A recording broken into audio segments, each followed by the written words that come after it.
Hi myam. Myam ngasi di Epam da sauge. Ai sa silere. Ngasi di kurti oin setle.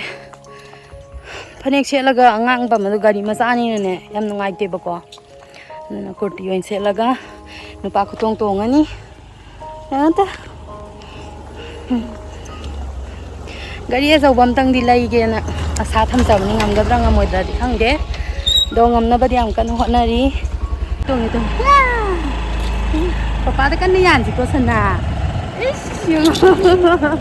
Mai papi se. Kira ba.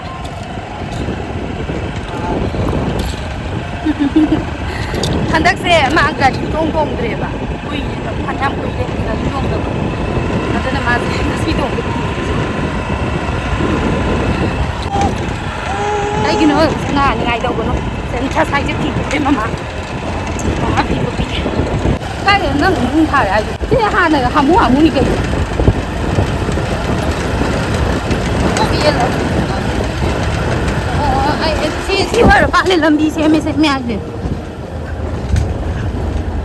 Nung thải cái ha cái gì. Ai đi bỏ ra nung là của bắt đầu thành ra là khăn rồi thu cái gì. Si hoa mà. Ôi xe nào tí làm đi gì đúng phở vậy. Nè, anh ăn cái yết cái không gì tôi ao bra. Yết cái không gì tôi sẽ ao cái này. Ao bra. Yết cái không gì.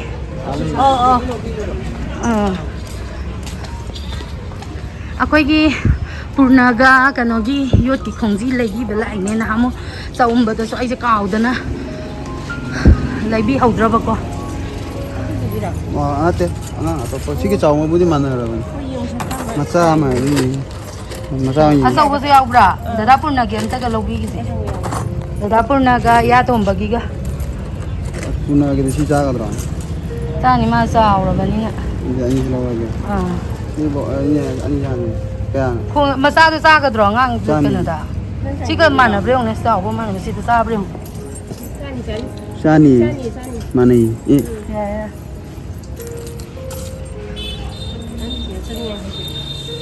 Sani biram lagi ni. Thôi bị cái jalebi lấy vào sangri, coi thôi bị đó jalebi đã hai lấy bको, rồi cái jalebi khá mà lấy bị cái tàu bánh này. Xem nào. Mình là cái gì đây?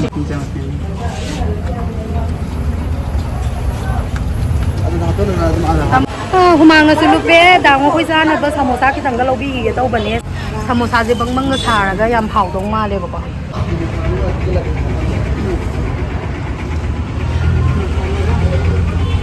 Hay mà cái đâu mình vẫn đang có cái tân dây rồi. Cái chưa rồi. Cái gì mà nó xào đi rồi không ta? Nó thì ăn cái xào đi đấy bà.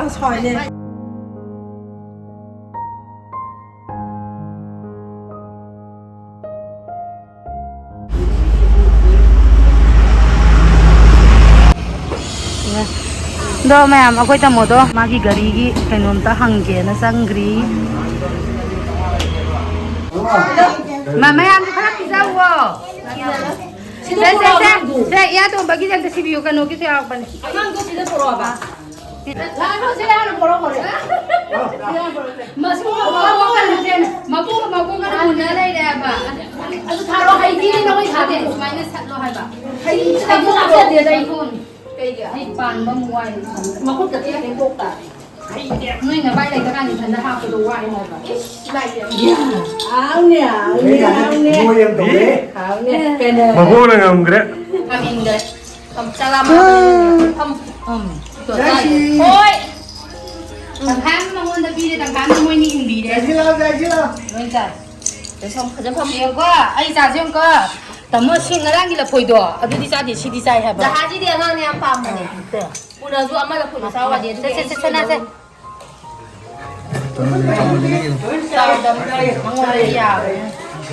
Neng nak pam dah. ha mi biết mà Kami pan. mama sini nih angang deh oi em bisa ram deh ada ini tuh lapoi ada kita deh Không biết là tara makai Kasi di kan ngan dulu ini. Tanpa di ay piji ko ina suban ni dia. Ô, đầy đến chuyện. 자, Xin bring cái sạp luôn thâu đấy kìa. Mami na ai gini na puri taman like bire. Thế nên là khi đang gặp thuế cho anh muốn. Ada na spek ko khai do mi chok pai na ra yo ra. Ado mami na ai gini like biba puri se yam phajare. Basare thank you mami. Pai mami ni jawa. Mi ja de chon don tho mami đi. Mangal tu. Pai mami je mami ja da bai ni ko upi se ai gi yo tau ri ran khal lu. Ya tre. Nè. Prit masu ga se yam phajare. Thank you mami. Yu le mấy em là học. Akhoi mami ri si gum prit yam yo le ya du gi ai gi khak pi ri ba ai yam lo tho ga pi dai bai ta mai yon ba du da gi. Yang to akhoi thoi ba se phone da ngau lai de. Kai na ngi du hai tau go mayam da. Mayam da hai em ta tau se do. Hai em ta tau se. Na ti ba na adu thong ro. Nang na khut na hai em ta tau ro ba. Hai tau ning do ba. Oh di jong ngang mayam se. Heng ba ga ya tre akhoi tum ba di.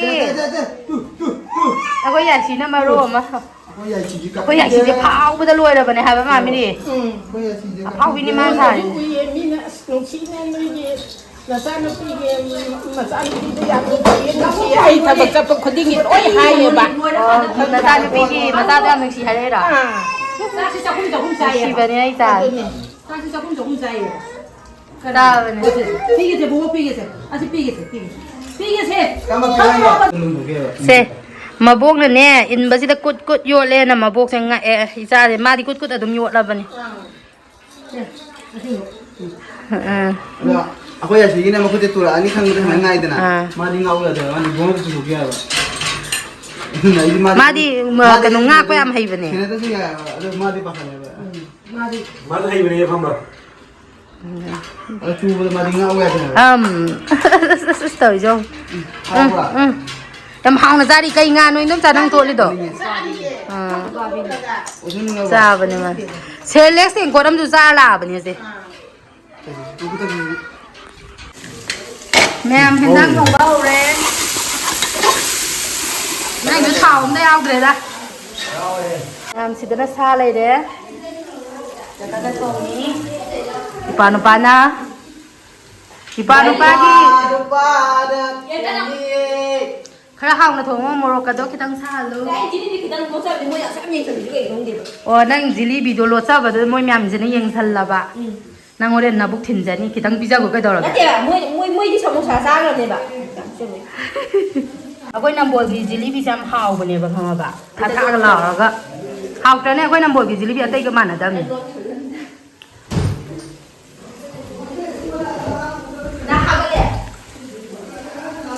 Na pambra. Ai cha sana di pupu na pambra. Tới chưa? Hai mấy đi tay gì phượt lệ. Tay gì phượt lệ khai in na ba na phượt mà ra dễ xin tuổi e. Mamaga makada kumage mamum sana ba.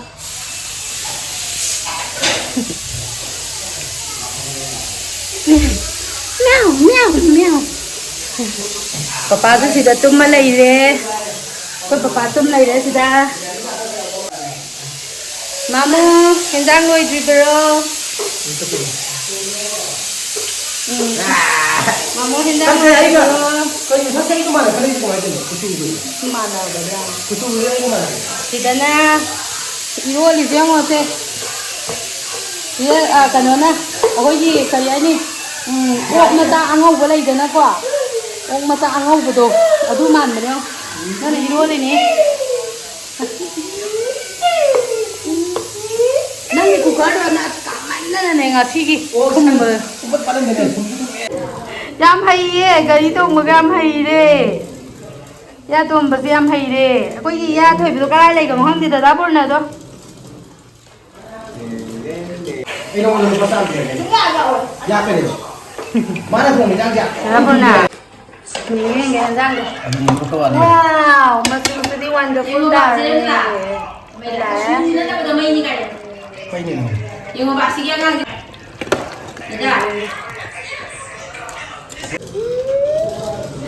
Em hay ye.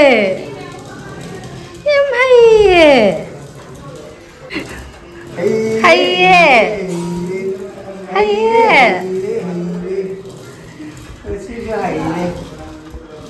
Hả?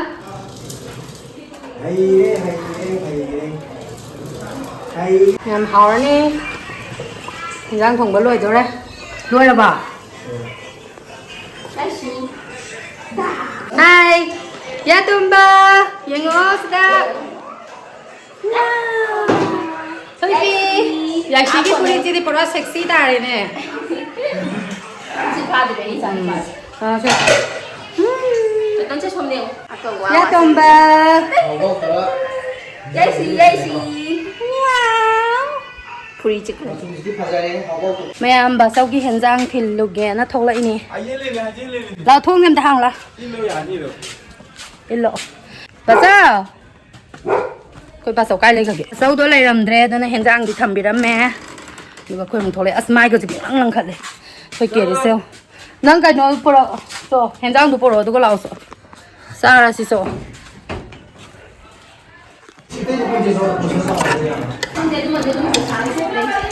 Myam nhiều ngọt tu. Ako'y dango sa akin gitaw ri. Ado myam ay nang si Epam dalay se. Ko ate kem tagi nati ba ko myam. Dango se masangam de hai ba ko. Adugi kondo wari sanarame ba ko ibani se dango se masangam de smaina lok taw dana ko tana numi humni mari ni sujali e phatte na wari sanarame ba ko. Aduga wari hek sanaba loi ba ga ai si tumme ba ko. Tumbasna mangsida dango si uraga za to urakpani ba. Adai ai se dango si uning e ba ko. Uning akpadai di ai se nongan baga pairakpani me dango manak sida. Mana saning bam ta di pizarurage na. Mabuk na masuani je kan senari madi sabe yadrabani na. Silai re koi jiba myam. Koi basare koi ji kere sai gillespie keres koi tamo bungo silai re. Epam kai na sida manggon na sare. La sar la ma. Myam ai cha jong select ilam bani tum tho kra ba bisi bana loi ra tai jo. Bisi bana loi re tum de. Myam itan de ngo to khoi myam lak ta na wa re.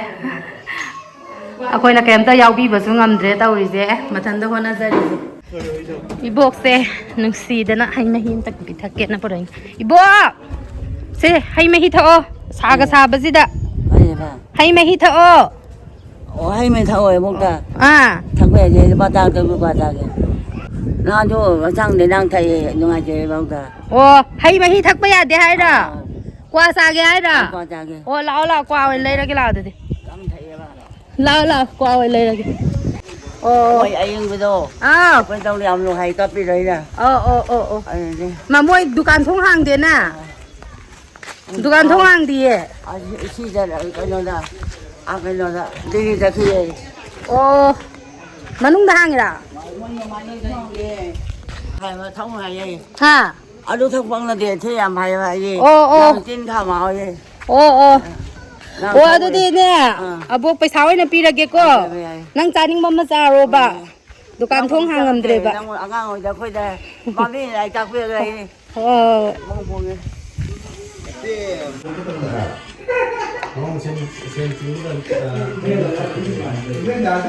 đây cái meeting tàu rồi, làm đây meeting tàu rồi nói, mẹ mà ai sẽ dân là bạn na, rồi xem bao lâu đấy, ready đã lấy đấy, thông là bắt đầu đấy, đâu coi bà này anh quan đã ham là bạn này yên đêm sẽ tìm cách tên hết lại rồi mấy ông, đâu coi thì yên đêm hậu bạn này cái bù rồi, nó mới thuộc ba, tụm sáng ra hậu rồi lấy đấy, nè, học việc để coi airport mà nào ta, anh lấy cái đó. Pani puri lagi na, koi ma koi pizza ge. Pani puri lagi na kami.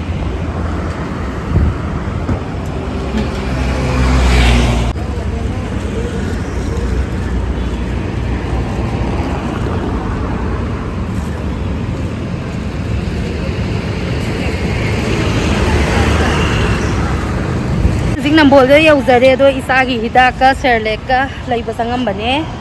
Jadi yum yong nó bắt là xe mẹ mà khơi rồi gì alu thì lâu cho nó cái chảo múc lấy bắt sang nhé yung gì tao không gì awat apa cái cá múc lấy bắt sang nhé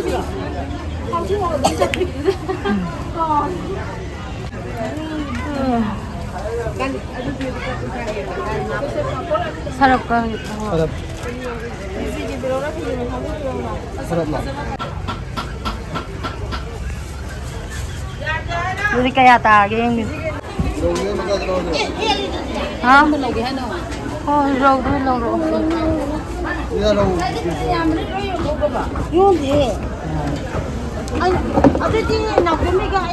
Ngalay ba mong sangye may ha?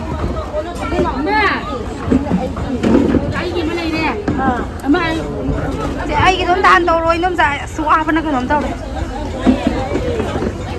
Hay mà khơi thong lấy em mày am.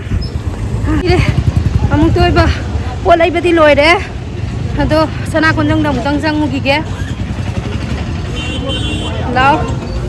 Lagi pemomari pabilo bola pilih ni no.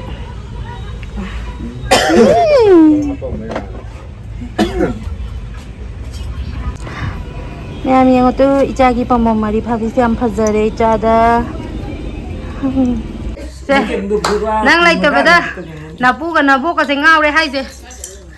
Yun salu ba. Ayah. Kasi nga wako bota. Myam angang gi hidak tu si. Sabo kilom na woy. Si malore bitano ba se. Aduga. Aduga ijas gi serlek lai re. Serlek se. Loi thokre duna sim yausal le. Aduga kaya pijya na. Ano yang kay bira? Ima ay na ay tinya kay pijya. Aduga sapon. Pwede bisin bude dum law. Ako makoy noy na ba. O yang kay bira ba ne kilo da? Ni phuk bira yang kay bira ba ne? Thum thau ti lâu sa nam ngam ne sina. Awada pa lai salak pa. Aduga sina ngani.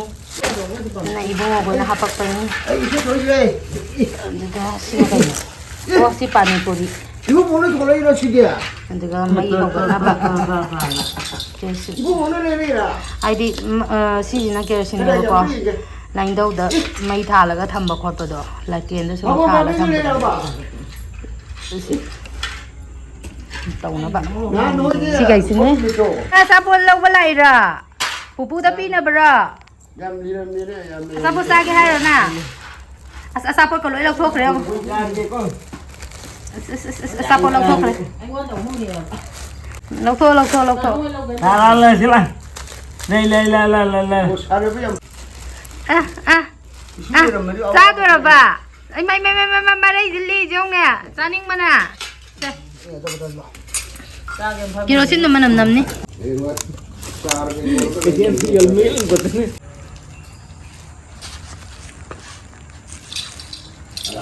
Kemari tinggal sin myam na da. Nem sa Ha ka ba? Kami sin bag ba? kanu se. Ate da hapa ko na ba ne? Adu kay gino. Kami sin na te mangge ni. Mangge din ha di lok ko. Hawai dong apon ta. Asi yaw da di hama haw yaw ro.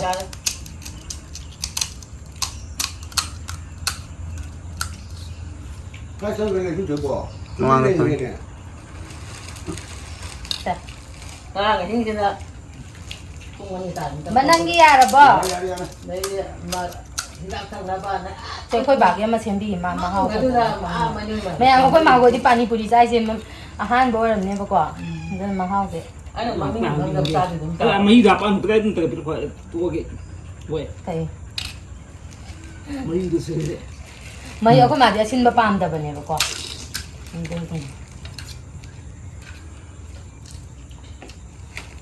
Khơi bạc.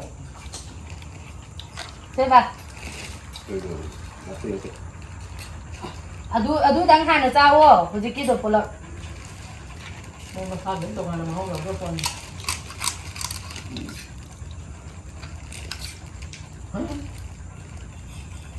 Này comment trên video rồi con mà hay là thế mà. Ma di thang na oi rồi. Ang dog dam ay we. Sa hinong sa. Cái gì hả? Cắt cam này. Amma kasi makima. We. How tabra. Tale ata. Moi di gì kaya hay na rồi bạn hàng cái ra đâu rồi nè. Ado tan nga zaman này ni kay gina ma hay na di.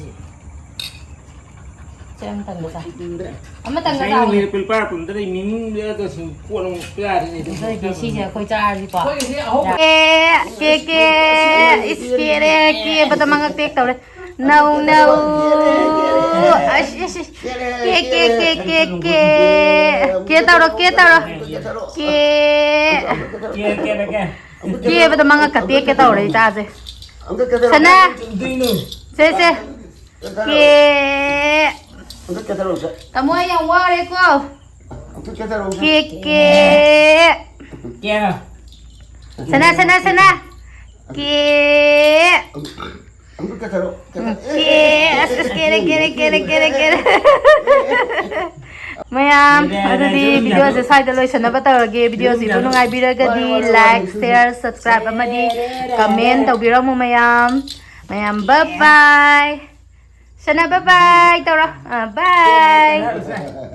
Ke.